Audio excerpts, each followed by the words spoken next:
You know that moment when you're digging through your husband's bag for the car keys and your hand closes around something that absolutely should not be there? Yeah, that was my Tuesday. I was standing in our tiny main kitchen, hair still damp from my shower, my laptop open on the counter next to a half-finished cup of coffee, when I unzipped my husband's work backpack.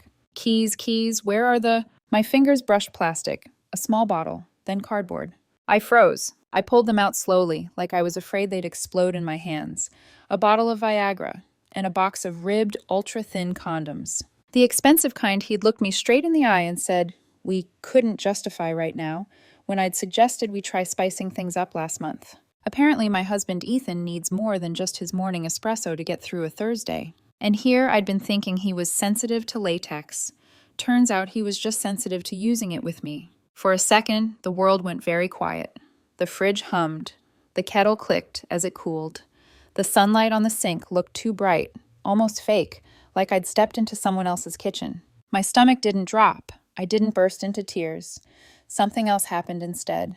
Something cold and sharp slid into place behind my ribs. Most women, I guess, would have driven straight to his office, slammed the bottle and box down on his desk, demanded to know who and how long and why.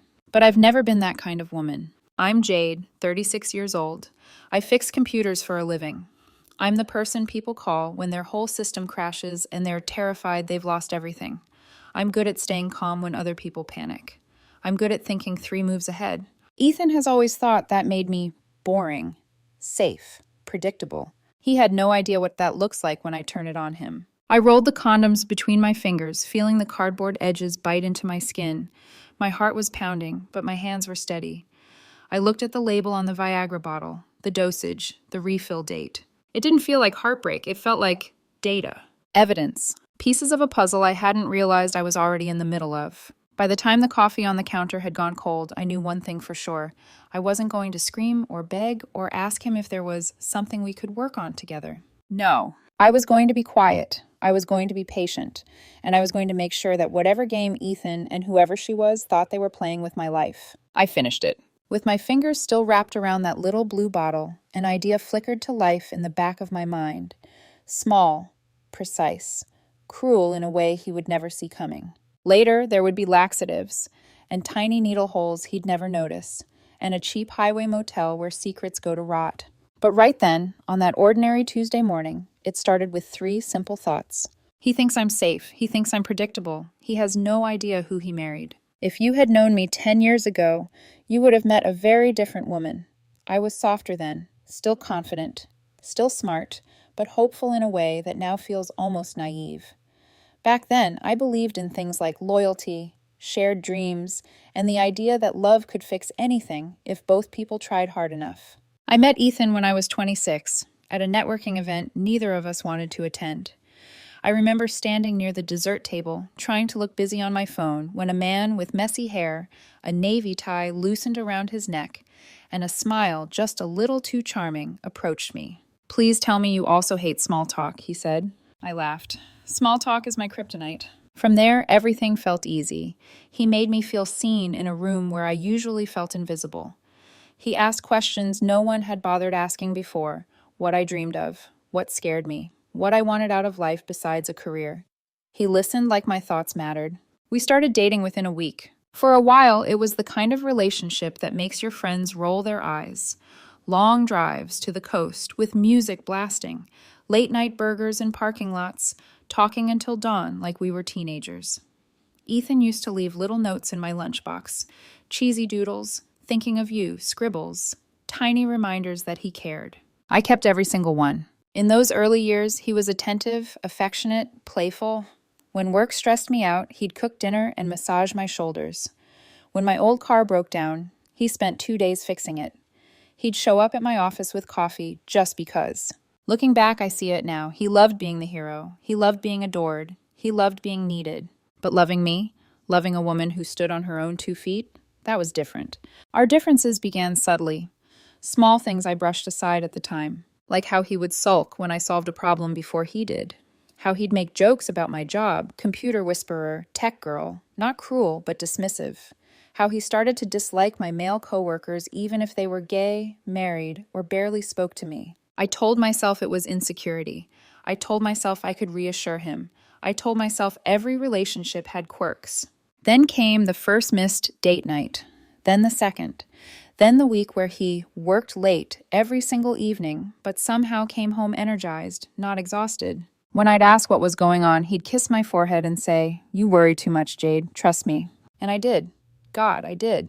His parents loved me, not loudly, not affectionately, but in that cool, polite way New England families express approval. His mother once said, "You're good for him. You stabilize him," as if I were a medication instead of a partner. Meanwhile, my own parents adored Ethan. My mother thought he was handsome and hardworking. My father respected his ambition. At holidays, Ethan slipped so easily into my family that sometimes it felt like he belonged more than I did. We moved in together after 2 years and married after 4. A simple ceremony, navy blue suit, ivory dress. Photos where we looked young and hopeful, unaware of how heavy life can become. I remember the first time something didn't feel right. It was a Saturday morning, normal, harmless. Ethan was in the shower, humming some song, and his phone lit up with a text. "Derek, same time next week?" Just that. No emojis, nothing revealing, just familiar enough to sting. I asked him about it that night, lightly, not accusing. He scoffed. "Babe, he's from work. We're planning a training session. Why would you even ask that?" He kissed me. He said he loved me, and I let it go. Because that's what you do when you believe your marriage is stronger than your doubts. Years passed like that. Good days, outweighing the strange moments. Reassurance smoothing over the edge of unease. Until that Tuesday morning. Until the Viagra, the condoms, the cold clarity settling in my chest. There's something painful about realizing the past decade of your life might not be the story you thought you were living. That you loved someone who slowly stopped loving you back. That somewhere along the way, admiration became obligation, intimacy became routine, and honesty became optional. And I wish I could say the signs weren't there. I wish I could blame everything on one discovery in his backpack. But the truth is simpler. I ignored the red flags because I loved him, I trusted him, and he counted on that trust. Maybe that was my first mistake. If I'm honest with myself, the unraveling didn't begin with the Viagra or the condoms. That Tuesday morning was simply the moment the mask fell off, revealing the truth that had been growing beneath the surface for months, maybe years. The seeds were planted long before I ever reached into Ethan's backpack. They started small, like all dangerous things do. The first shift happened when Ethan joined his new company. Medical sales, high energy, high turnover, a culture built on smiles that never reached the eyes, the kind of place where charisma mattered more than competence, and a good-looking man who knew how to charm could climb fast. He thrived there. He loved the attention, the compliments, the casual flattery from coworkers. He began leaving earlier, coming home later. "Networking," he'd say. "Team bonding," he explained. But he never wanted to talk about the people he bonded with. Especially not Derek. I met Derek once, at the Christmas party the year before everything fell apart. He was tall, muscular, the kind of man who clearly spent more time at the gym than at a desk. He shook my hand with a grin that felt too familiar, too bold. When I introduced myself, he said, "Ah, the famous Jade. Ethan's lucky." Lucky. At the time, I thought it was harmless.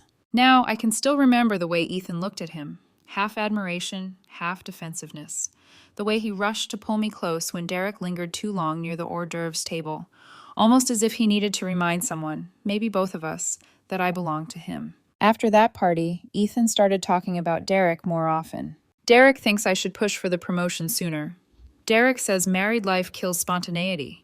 Derek says couples need space." It was subtle, but Derek became a voice in our marriage, a voice I'd never invited in. Then came the phone habits. Ethan had never been secretive before, but suddenly he kept his phone face down. Notifications silenced. Screen locked with a new passcode he forgot to mention. If I walked into a room unexpectedly, he'd tilt the screen away from me. At first I laughed about it. "Planning my surprise gift?" I teased. "Something like that," he'd say, without meeting my eyes. Then the grooming changes. Ethan had always been low maintenance.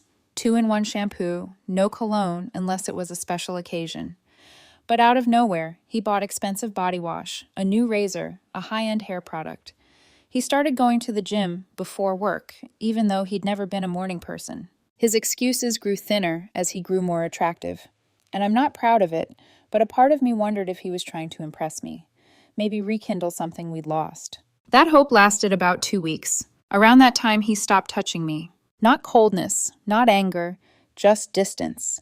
A polite kiss before bed, a quick squeeze on the shoulder, but nothing intimate, nothing vulnerable. If I reached for him, he'd pull away gently, saying he was tired, stressed, overwhelmed with work tasks. Once I said, "It feels like you're somewhere else." He didn't deny it. He just sighed and said, "I'm trying, Jade, but you don't understand the pressure I'm under." Pressure. God, if only I'd known what kind. But the worst sign, the one I should have listened to, came from the way he started talking to me. Not cruel, not angry, just bored.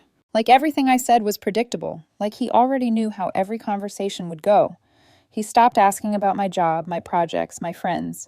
If I shared something exciting, he'd nod absently, scrolling on his phone. I remember one night sitting across from him at dinner, watching him laugh at something on his screen. I asked, "What's so funny?" He locked his phone instantly. "Just memes," he said. But his smile didn't look like a meme smile. It looked like a secret smile. A smile saved for someone who wasn't me. There were other pieces, too, pieces I ignored, because ignoring them felt safer than acknowledging what they meant.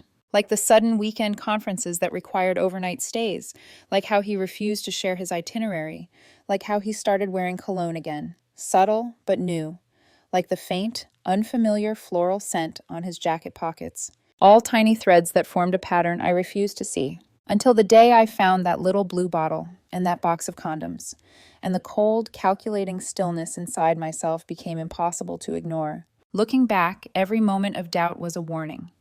But love makes smart people foolish, makes rational people forgiving, makes women like me believe that loyalty is enough to hold a marriage together, even when the other person stops showing up.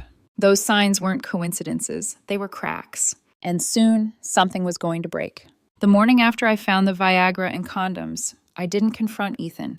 I didn't scream, cry, demand answers, or plead for honesty. Instead, I watched him. The way he moved, the way he avoided my eyes, the way he said "love you" like it was punctuation rather than a feeling. It was strangely liberating, realizing I didn't need him to tell me the truth. I already had it in my hands, in that bottle, in that box, in the months of distance. And since I work in tech, I knew exactly what to do next. That night, after Ethan fell asleep snoring softly beside me, I lifted his car keys off the bedside table and slipped an AirTag under the driver's seat. A tiny white circle, unnoticeable, untraceable, and precise. It felt almost surgical, the way I slid it into place. Technology has its perks, I whispered to myself as I crept back inside. 3 days later, while I was debugging a client's server, my phone buzzed. AirTag detected movement. Location, Pineview Motor Inn. My stomach tightened, not with panic, but with confirmation. I knew that motel. Everyone did. A grim little highway stop that charged by the hour and smelled like stale cigarettes and despair. Ethan wasn't even being creative. I closed my laptop, grabbed my coat, and left the office with a calm so icy it could have frozen a river. The drive was quiet. Too quiet. I didn't turn on music. I didn't open the windows. I just followed the blue dot blinking on my screen until I turned into the cracked parking lot of Pineview. I parked behind a delivery truck low enough to see without being seen, and I waited. Minutes passed. My heartbeat was steady, eerily steady, considering my marriage was dissolving in front of me. But that's the thing about betrayal. Once you know it's real, the anticipation hurts more than the truth. 20 minutes later, the door to room 12 swung open. Ethan stepped out first. He looked happy, refreshed. His shirt slightly wrinkled, his hair damp at the ends, like he'd taken a post-romp shower. He adjusted his collar, glanced around the parking lot, and smiled. A woman followed him. Her name was Sabrina. She worked in Ethan's office, and I had met her once at a holiday event. Brown hair, manicured nails, the kind of woman who knew how to weaponize a compliment. Back then, she'd hugged me too tightly and said, "You're so lucky to have Ethan. He's such a good man." Now, she was wearing the black lingerie set I had bought for Ethan and me for our anniversary, the one he said he wanted me to save for a special night. Apparently, his special night didn't involve me. They stood close, too close, and when Sabrina leaned in, Ethan kissed her. Not a quick peck, not a clumsy mistake, a real kiss, a kiss that erased years of shared meals, whispered promises, worn-out anniversaries, and inside jokes. My hand tightened around my phone. I filmed everything. Zoomed, stabilized, captured their faces clearly, their bodies pressed together, the motel sign glowing overhead. Evidence, not for revenge, at least not yet. For clarity, for truth, for the part of me that still stupidly believed Ethan might admit what he'd done if I confronted him gently. But pictures weren't enough to show the rot eating my marriage from the inside out. I needed more. When they separated, Ethan gave Sabrina a playful smack on the hip. She giggled, swatting his chest. "I'll text you later," he said. "I'll be waiting," she replied, touching his cheek before slipping back inside. Ethan got in his car and drove off. I didn't follow him, not yet. Instead, I stayed in the parking lot, breathing slowly, staring at the door to room 12. The motel curtains fluttered. A shadow moved behind them. My marriage had officially crossed a line, and something inside me hardened. I drove home in silence, replaying the footage again and again. Each time I felt less pain and more distance, like I was watching someone else's life fall apart. That night, Ethan walked through our front door, humming. "Hey, babe," he said, leaning down to kiss my cheek. "Crazy day at work. How was yours?" My voice didn't even waver. Same old routine. He smiled, relieved. He thought he was safe. While he showered, I sat on our bed in the glow of the bathroom light filtering through the cracked doorway. Steam curled around my ankles.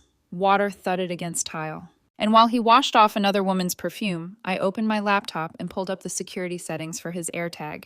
Then I did something even colder. I swapped all the pills in his Viagra bottle with extra-strength laxatives, tiny blue devils that would hit hard and fast. Then, using a sewing needle, I punctured microscopic holes into every condom wrapper he kept hidden under his clothes. Not enough to see, just enough to ruin him. Revenge didn't feel wild or fiery. It felt controlled, measured, sharper than the betrayal itself. By the time Ethan came out of the shower, towel wrapped around his waist, hair dripping, I was already under the blankets pretending to read. He kissed my shoulder. "Love you." For the first time in years, I didn't say it back. The strange thing about discovering your husband's affair isn't the moment you catch them. It's the silence that follows. It's waking up the next morning and watching him tie his shoes like nothing happened. It's making coffee while he hums, still humming. Like betrayal is just another task on his schedule.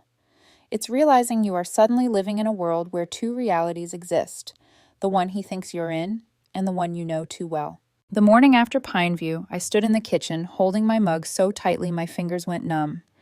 Ethan walked in, adjusting his tie. "You okay?" he asked. "Fine," I said. "Why?" "You look tired." I smiled. "A small practice thing. Didn't sleep well." He kissed the top of my head, the gesture automatic. "Long day ahead. Big presentation. Wish me luck?" Luck. He had all the luck in the world. A wife who believed him. A lover who adored him. A job that fed his ego. He didn't need luck. "What time will you be home?" I asked casually. "Not sure. Might run late again." Of course he would. I rinsed my mug, dried it slowly, deliberately. "Okay, be safe." He left, whistling as he went. When the door closed, I finally exhaled, slowly, painfully, as if I'd been holding my breath for days. I leaned against the counter, pressing my palms hard into the edge, grounding myself. The footage of Ethan and Sabrina replayed in my mind like a looped movie. The kiss, the lingerie, the way he'd looked at her, not dazzled, not nervous, comfortable. A man at home. I hated that comfort more than the cheating. I sat at the kitchen table, opened in my laptop, and played the video again. My stomach clenched, but not from heartbreak. It was something else, a mix of disbelief and cold acceptance. When had I stopped being enough for him, or had he simply stopped trying? I rubbed my temples as another thought crept in. Where did I go wrong? It wasn't a self-blame question. It was a calculation. I was dissecting the past years the way I dissect corrupted code, searching for the weak point, the infection, the cracked line where everything started breaking. The house was too quiet, too clean, too normal. It made the truth feel louder. That afternoon, I met with my client, but my mind kept drifting. Lines of code blurred. Their questions passed through me like distant echoes. I nodded, smiled, did my job. But inside, something was shifting, heavy, slow, irreversible. By the time I drove home, dusk had settled over the neighborhood, painting the sky in muted purples. Streetlights flickered on. Curtains glowed with warm lamplight. Every house looked peaceful. Every life looked simple. Mine wasn't. When I stepped inside, Ethan was already home. He sat at the dining table eating leftovers, scrolling on his phone, probably texting her. His plate half empty, his tie draped over the back of the chair. "Hey," he said without looking up. "Hi. How was work?" "Productive," I replied. He nodded, uninterested. For a second, I wanted to ask him, "Do you really think I'm that blind? Do you think so little of me that you can kiss another woman and come home like nothing happened?" But I swallowed the questions. Not yet. Not until I had everything I needed. He noticed me watching him. "You okay?" "I'm thinking," I said. "About what?" "Us." He froze, just slightly, but enough. "Is something wrong?" I considered him. The man who used to trace circles on my palm when we watched movies, who used to remember how I liked my tea, who used to tell me his fears in the dark when he thought I was asleep. That man was gone. So I gave him the easiest answer, nothing serious. A lie, clean and quiet, just like his. We finished dinner in silence. Ethan excused himself early, saying he needed to review notes for tomorrow. I watched him walk into the office and close the door. I stood alone in the hallway, the soft click of the door echoing like a punch. Then something inside me broke, not loudly, not dramatically, but with a small, devastating snap. I went into the bathroom, shut the door, and finally let myself feel something. Not rage, not grief, not even betrayal. It was a mourning. Mourning the woman I had been, the marriage I had believed in, the future I thought we were building. I pressed my hand to my chest and whispered to my reflection, "You didn't deserve this." The woman staring back at me looked stronger than I felt, eyes tired, jaw set, shoulders straightened. She wasn't a victim. She was something sharper. When I stepped out of the bathroom, Ethan walked past me on his way to bed, brushing my arm casually. "Night, babe." I didn't answer, because that was the night I realized something profoundly simple. He thought I was fragile. He thought I would break. He had no idea I was already rebuilding myself into someone he should fear. For the next week, I lived my life like a quiet storm. No lightning, no thunder, but everything inside me shifting in dangerous ways. Ethan seemed blissfully unaware. He came home late twice, claimed meetings ran long. He wore a new cologne I'd never smelled before. He shaved more often, styled his hair differently, bought a new shirt without telling me. He was grooming himself for someone, and it wasn't his wife. The AirTag on his car continued to feed me a pattern. Every Tuesday, every Thursday, same motel, same room. It was almost impressive how predictable their affair was, how organized their deceit. I waited. I gathered information. I became the quiet observer of my own life. Until one Thursday afternoon, my phone buzzed again. AirTag detected movement. Pineview Motor Inn, 2:07 p.m. I grabbed my keys, locked the door behind me, and drove. But this time I didn't stay in the parking lot. This time I went inside. I rented the room right next to theirs, room 14. The thin walls carried every sound. Voices, breathing, laughter. And then words. Words that would burn into me for the rest of my life. Sabrina's voice drifted through the wall, amused, dismissive. "She says her marriage is fine? Please. Ethan told me they barely even touch each other." Ethan chuckled. "She's comfortable. Too comfortable. Predictable. She thinks bringing me coffee in the morning counts as romance." His tone wasn't angry. It was pitying, mocking. My throat tightened. My fingertips tingled as if my own blood had turned cold. Sabrina hummed thoughtfully. "Do you feel guilty?" "About what?" he scoffed. "She'll never know." A laugh, hers, like glass breaking. Ethan continued. "JD's a sweet woman, but sweet isn't exciting. You." I heard a rustling sound. Clothes shifting. Sheets moving. "You make me feel alive, you know?" Alive. He had used to say that about me. My chest ached, not from heartbreak, but from the staggering realization that the man I married no longer saw me as a partner. To him, I was a placeholder, a convenience, someone to steady him while he chased thrills with someone else. Then came the words that nearly made me burst into that room and flip their mattress with them on it. Sabrina giggled. "What if she finds out?" "She won't," Ethan said confidently. "Jaded's not the type to suspect anything. She trusts me too much." My jaw clenched so hard it hurt. Trust. He said it like it was a flaw. An hour later, the shower turned on. They talked and laughed as they got dressed. I didn't record the audio, not because I couldn't, but because hearing it was already enough to etch the betrayal into my bones. When they left, I slipped out of my room and returned to the parking lot. Ethan's car was already gone. Sabrina's sat under a bright security lamp. Her shiny new BMW. Perfect. Smug. I walked calmly toward it, like I belonged there, and crouched beside the hood. I loosened all 4 tire valve caps until they were barely hanging on. Slow leaks that would flatten the tires within hours. Then I pulled out a can of sardine juice I'd bought on the way. Thick, foul, impossible to ignore, and emptied it directly into the car's air vents. The smell would turn her luxury car into a biohazard. Petty? Maybe. Satisfying? Absolutely. When I drove home, the sky had turned heavy with clouds. It felt like the world was mirroring me, full of pressure, waiting to burst. That evening, Ethan walked into the house holding his stomach. "I don't know what I ate," he groaned. "My stomach's killing me." "Thank you, laxatives." "Oh no," I said, frowning sympathetically. "You should rest." He rushed to the bathroom for the third time in 20 minutes. I made tea, slowly, quietly. Revenge didn't need an audience. The next morning, my phone lit up with a call from my friend Mike, who went to the same gym as Ethan. "Jade, you will not believe what happened yesterday." I leaned against the counter, stirring my coffee. "What?" It was Ethan's coworker, Derek. Dude had, how do I put this nicely, an explosive situation in the middle of his squat PR, like catastrophic. Jim had to shut down the whole section. I pressed a hand to my mouth, trying not to laugh. Oh, God. It's already going around in the group chat. Security cameras caught the whole thing. Man's a legend now. Legend, not the kind he wanted to be. I hung up and sat down at the table, my coffee cooling slowly between my hands. The consequences were beginning, and I felt calm. Not triumphant, not vindictive, just justified. Ethan's affair had moved from secrecy to chaos. Cracks were forming everywhere. But the escalation didn't stop there. The universe didn't slow down.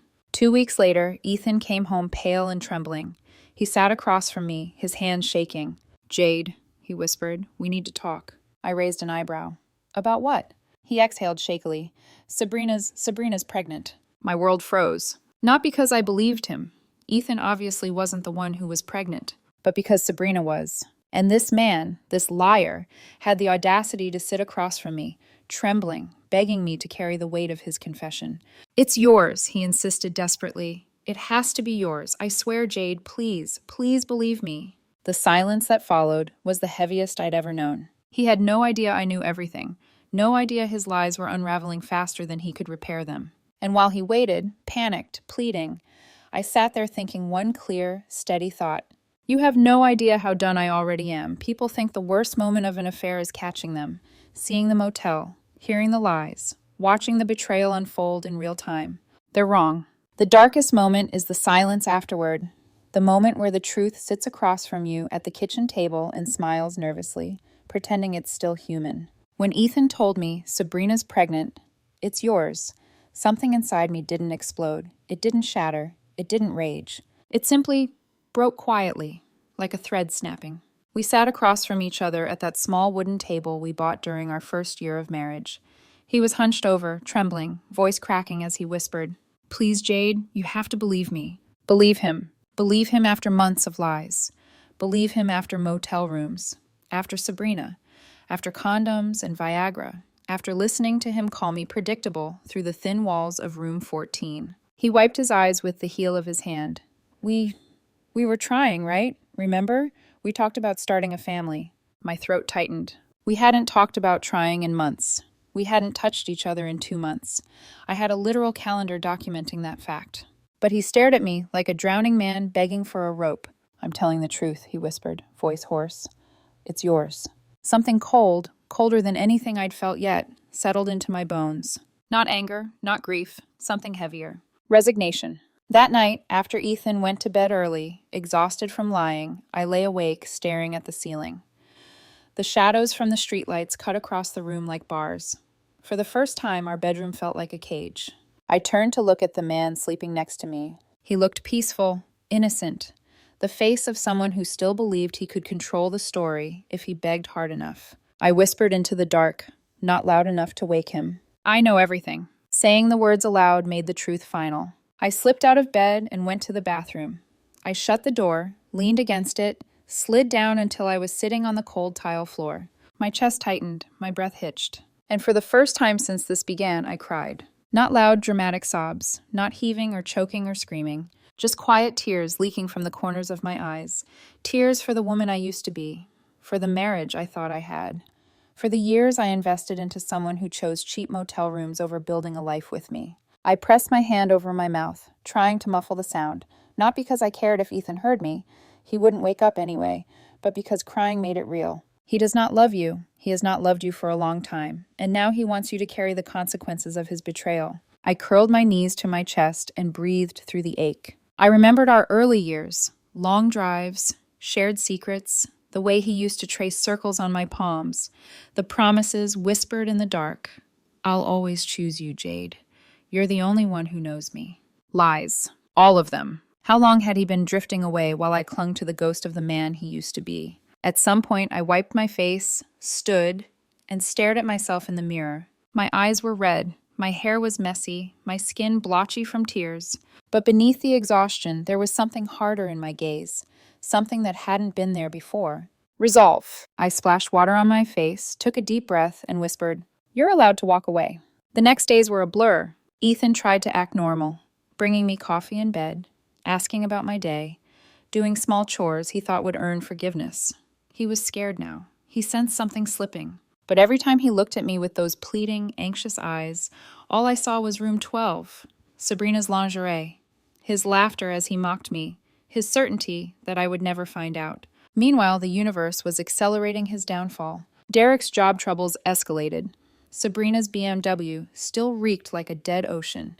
Ethan's stomach issues were getting worse. But none of that brought satisfaction. Because betrayal isn't cured by watching the betrayer suffer. It just sits there, heavy and bitter, until you're finally ready to cut it out. The darkest moment didn't come from Ethan. It came from me. From the realization that no matter how much evidence I collected, how thoroughly I exposed him, how precisely I dismantled the lies, nothing would bring back the woman I was before this happened. I wouldn't be that trusting again. I wouldn't be that soft, that innocent. And losing that version of myself hurt more than losing Ethan ever could. One night, while Ethan slept curled at the edge of the bed like a child afraid of being abandoned, I stood by the window, watching snow fall under the streetlights. My reflection looked back at me, tired, hollow, but determined. This was the moment people break. The moment they stay in a marriage out of fear.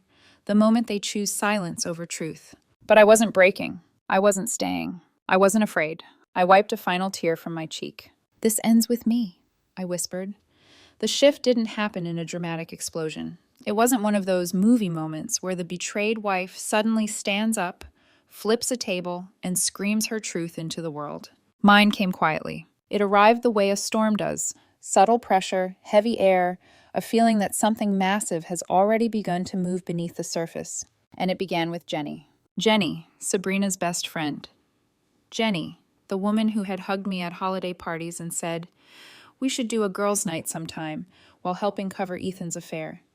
Jenny, the one who saw everything, yet let me stay blind. I chose her deliberately, not out of cruelty, out of calculation. She became my leverage. I waited for a day when I knew she'd be working the morning shift at her coffee shop, hair in a messy bun, apron dusted with espresso grounds, smiling politely at everyone. I timed it perfectly, 10:38 a.m., her break window. She slid into a booth with a sigh, tired and unaware.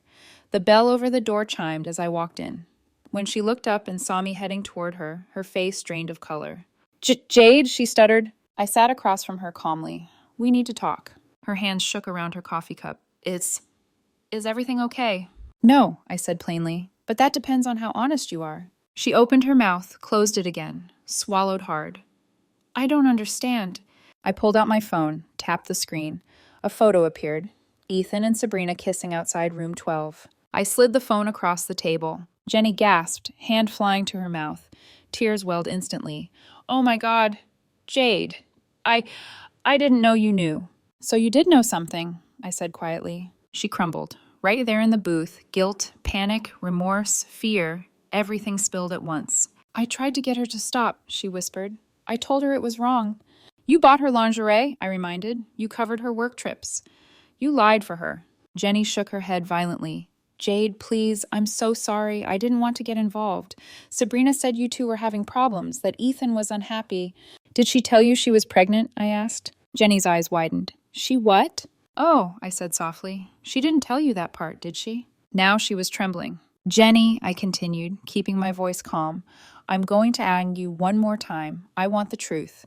Every lie you helped build, every excuse, every message, every alibi. If you don't," I clicked the screen, pulling up my prepared message, I send these screenshots to your manager, Sabrina's parents, your whole friend group, and Ethan's HR department. She broke, like glass. The words spilled out of her in sobs. 3 months of covering, lying, planning their meetups, even picking out the lingerie Ethan thought he was choosing for Sabrina. Her betrayal didn't hurt the way Ethan's had. It felt procedural, like uncovering another piece of a system I was now dismantling. And the pregnancy? Jenny asked through tears. I raised an eyebrow. What do you think? Her breath hitched. Oh my God, that poor baby. There is no baby, I said. Jenny froze. She lied to me. She's been lying to everyone. A beat of silence passed between us. Jenny wiped her cheeks with shaking fingers. Jade, what are you going to do? I leaned back against the booth, and finally, after weeks of gathering evidence, listening to walls, tracking cars, planting sabotage, I smiled. For once, I said, I'm going to choose myself. That was it. That was the turning point. Not the revenge, not the destruction, not the exposures or punches or confessions, but the choice. The moment I realized I wasn't fighting for Ethan's love, or our marriage, or the version of me that used to exist inside it. I was fighting to reclaim myself. On the walk back to my car, a breeze lifted my hair. The air felt lighter. The world looked clearer. My chest wasn't tight anymore. The weight of his lies had fallen away, leaving something sharp and precise in its place. Purpose. So I went home and took the next step. I opened Ethan's phone. Face ID. A sleeping husband never resists. Inside, I found everything I needed. Screenshots. Flirty messages. Hotel receipts. Photos. Video timestamps. Call logs. Calendar entries. Deleted messages. He didn't realize synced to the cloud. Then I did what any woman with a broken heart and a brilliant mind would do. I prepared the truth. For his company, for Sabrina's boyfriend, for their families, for the world Ethan believed he could lie to forever.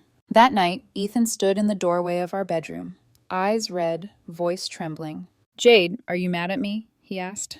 Mad? No. I felt far beyond the reach of anger. I met his eyes calmly and said, You'll know soon enough. People assume revenge feels explosive, loud, fiery, cinematic. But the truth? It feels quiet, slow, inevitable, like watching a tower of cards collapse exactly the way physics tells you it will. Once Jenny gave me everything, dates, messages, excuses, I didn't hesitate.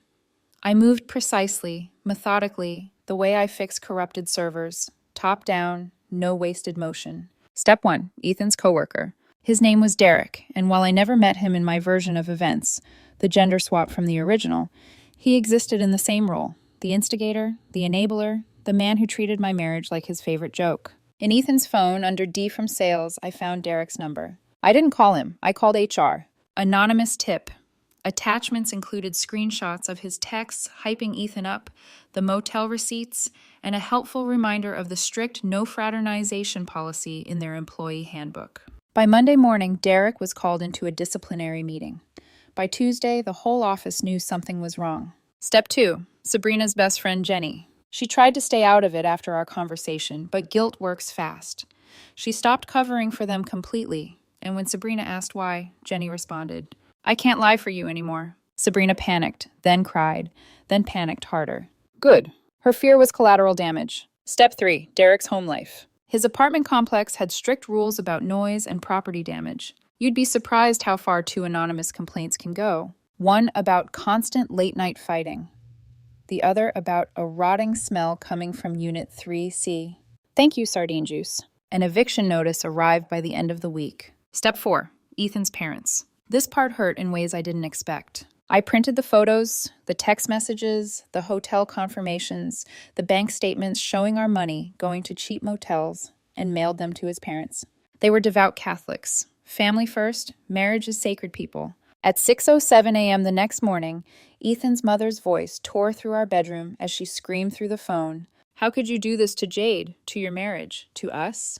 Ethan stumbled out of bed, panicked. He tried to explain. He failed. I pretended to sleep, listening. He paced the hallway, voice breaking, repeating, Mom, please, listen. Mom, it's not like that. But it was exactly like that. By noon, his entire family knew. By evening, the whole town did. Small towns are efficient like that. Step 5, the confrontation. It happened at Murphy's bar. the unofficial heart of our town. Everyone went there. Ethan's coworkers, Derek, mutual friends, people who'd known us since college. Perfect audience. I arrived early and sat at the bar, waiting. When Ethan walked in, he froze. When Derek walked in, he stiffened.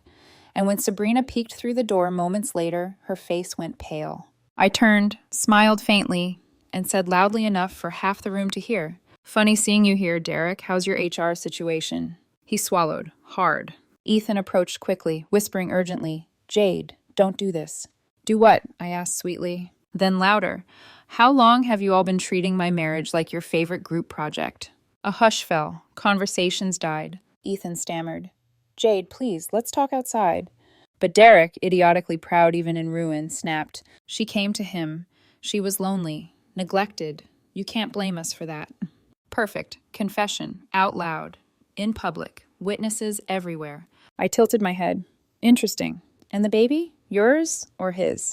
Sabrina inhaled sharply. Ethan's face drained. Derek froze. "What baby?" someone whispered behind me. "Mine," Ethan said desperately. It has to be mine." I laughed softly, the kind of laugh that cuts. "Ethan," I said clearly, "we haven't touched each other in 2 months." Gasps, whispers, eyes shifting between us. Sabrina burst into tears. Derek backed away like he'd seen a ghost. And then, the cherry on top, I added calmly, "Also the positive pregnancy test? I found the real one in the trash. Negative, another lie." The room erupted. Derek cursed under his breath. Sabrina sobbed harder. Ethan put his head in his hands, shaking. But I wasn't done. With slow, deliberate precision, I added, "Oh, and Derek, how were the laxatives? I hear it was quite the gym incident." A few people in the bar snorted with laughter. His face turned crimson. Then I leaned in, not close enough for intimacy, just close enough for truth. "You hurt the wrong woman." He lunged. I stepped back. He stumbled into a table. More witnesses. More fallout. Sabrina grabbed his arm. "Let's go." He shook her off. "This is all your fault." They fled the bar, humiliated. Ethan stayed frozen in place. When I finally turned toward him, the room was silent. "Jade," he whispered, "please, I can fix this. I'll change. I'll do anything." For a moment, for just a breath, I saw the Ethan I married. The man who used to leave little notes in my lunchbox. The man who once held my face like it was something delicate. But that version of him died months ago, in room 12, in every lie, in every choice he made. So I said the only true thing left to say. "No, Ethan, you don't get to rebuild on ruins you created." I walked out of Murphy's bar to a cold Maine night that tasted like freedom. Behind me, everything he built. His reputation, his career, his image, his family's respect, was collapsing like a sandcastle in a rising tide. Not because I destroyed him, but because he handed me every tool and I simply stopped protecting him from the consequences. 2 days after the explosion at Murphy's bar, Ethan packed a single duffel bag and left the house without saying goodbye. No dramatic speech, no final attempt to win me back. Just silence. A month later, he was fired. 2 months after that, Derek vanished from town entirely, leaving behind unpaid rent and a lingering reputation. Sabrina quit her job, moved in with a cousin, and unfollowed half the town on social media. And me? I stayed exactly where I was. In the little house I once feared would become a graveyard of broken memories. In the life I thought I had lost. In the quiet that used to hurt, but slowly, very slowly, began to heal me. The divorce was shockingly simple. Ethan didn't contest a single term. He couldn't afford a lawyer. He couldn't face me. He couldn't face himself. I kept the house, the car, the savings. He kept the debts and the wreckage he created. 6 months later, I was sitting at Murphy's again, this time not to expose a liar, but to enjoy a beer after work. The TV played a football game. Glasses clinked. People chatted. Normal life. Tommy, the bartender, leaned over and asked casually, "Ever hear what happened to Ethan?" I shook my head. "No, and I'm not sure I want to. Word is he's working at a call center in Portland, living with roommates, barely scraping by." I nodded, absorbing the information like someone hearing gossip about a stranger. "What about Derek?" Tommy added. I shrugged. "Doesn't matter." And it didn't. Not anymore. When I left the bar that night, the air was crisp and cold.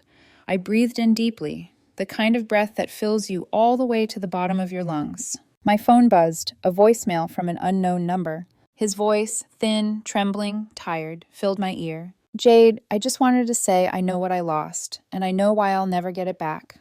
I hope you find someone who deserves you. I deleted it before he finished. Because forgiveness is not the same as forgetting, and closure isn't something another person gives you, it's something you choose. As I unlocked my car, I caught my reflection in the window. Not the woman Ethan mocked behind motel walls, not the woman who cried quietly on a bathroom floor, not a victim, not a vengeful ghost. Just a woman standing alone in the cold night air, finally free. And here is the truth, the lesson I learned the hard way. The worst betrayal isn't being cheated on. It's realizing you betrayed yourself by staying silent too long. Walking away wasn't the end of my marriage. It was the beginning of myself.